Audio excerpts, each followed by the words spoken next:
तो जय श्री राम दोस्तों, अब हम करेंगे हमारे फोर्थ चैप्टर का लास्ट क्वेश्चन नंबर 7। इसमें क्या बोला है, investigate for what value of lambda and mu the simultaneous equations. ये जो हमारे पास इक्वेशंस होगी, इसमें हमारे पास क्या होगा, कोई भी सॉल्यूशन नहीं होगा, यूनिक सॉल्यूशन होगा और इनफाइनाइट मैनी सॉल्यूशंस होंगी। ये क्वेश्चन सेम वैसा जैसा हमने पिछले वाला क्वेश्चन किया था, ठीक है। तो हम सबसे पहले क्या करेंगे, रैंक ऑफ ए निकालेंगे, रैंक ऑफ ऑगमेंटेड मैट्रिक्स निकालेंगे कि हमारे पास किस किस मैट्रिक्स के थ्रू वो बन रही है, ठीक है। तो हम क्या करेंगे, सबसे पहले मैट्रिक्स फॉर्म में लिखेंगे, फिर इसको इक्लॉन फॉर्म में रिड्यूस कर देंगे, ठीक है। तो मैट्रिक्स फॉर्म में लिखते हैं तो हमारे पास आ जाएगा 1 1 1 1 2 2 1 3 लैम्डा, और यहाँ पे आ जाएगा हमारे पास x y z variable matrix, right hand side में क्या आ जाएगा, म्यू आ जाएगा, ठीक है। अब इसको इक्लॉन फॉर्म में रिड्यूस करना, तो हम क्या कर सकते हैं, रो 2 पे ऑपरेशन अप्लाई कर सकते हैं, रो 2 माइनस रो 1, रो 3 माइनस रो 1, ठीक है। तो हमारे पास क्या आ जाएगा, 1 1 1, ये हो जाएगा 0, ये हो जाएगा 1, ये हो जाएगा 2, ठीक है। 1 माइनस 1 0, 2 माइनस 1 1, लैम्डा माइनस 1, ठीक है।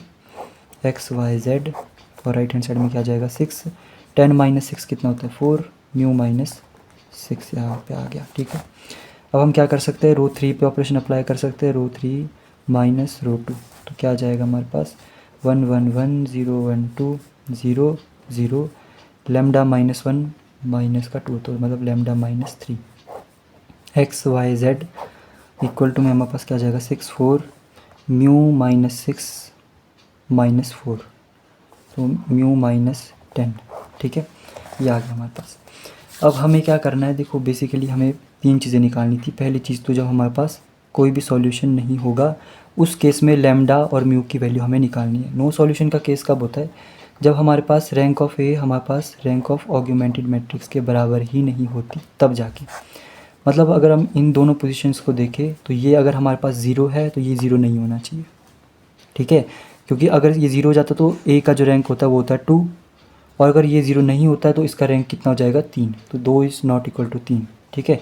तो उसमें हम क्या बोल सकते हैं कि लैम्डा माइनस 3 अगर 0 है और म्यू माइनस 10 अगर हमारे पास 0 नहीं है, तब जाके होता है, ठीक है। तो लैम्डा की वैल्यू कितनी आ गई, 3 आ गई, और म्यू की वैल्यू कितनी आ गई, नॉट इक्वल टू 10, ठीक है। तो इस केस में हमारे पास इस सिस्टम ऑफ इक्वेशन में कोई भी सॉल्यूशन नहीं होगा।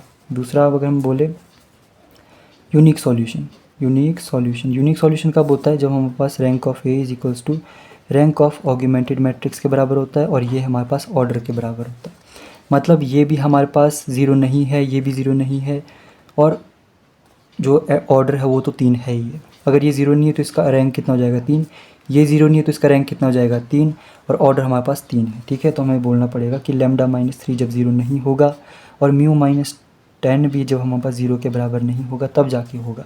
तो लैम्डा की वैल्यू जब 3 नहीं होगी और म्यू की वैल्यू जब हमारे पास नॉट इक्वल टू 10 होगी, तब जाके ये होगा, ठीक है। तीसरे केस में हम क्या बोलेंगे, इनफाइनाइट मैनी सॉल्यूशंस, ठीक है। ये कब होता है, जब हमारे पास रैंक ऑफ ए जो होता है वो रैंक ऑफ ऑगमेंटेड मैट्रिक्स के बराबर तो होता है, पर वो दोनों ही हमारे पास ऑर्डर से कम होते हैं। तो ये भी 0 होना चाहिए, ये भी 0 होना चाहिए, तब जाके इन दोनों का रैंक क्या निकलेगा 2, और ऑर्डर कितना है 3, ठीक है। तो हम बोल रहे हैं जब लैम्डा माइनस 3 0 के बराबर होगा, म्यू माइनस 10 जब 0 के बराबर होगा, तब जाके इनफाइनाइट मैनी सॉल्यूशंस प्रोड्यूस होंगे। तो जब लैम्डा 3 के बराबर होगा, म्यू 10 के बराबर होगा, तब जाके ये कंडीशन होगी। तो हमें जो बोला था हमने कर लिया, ठीक है।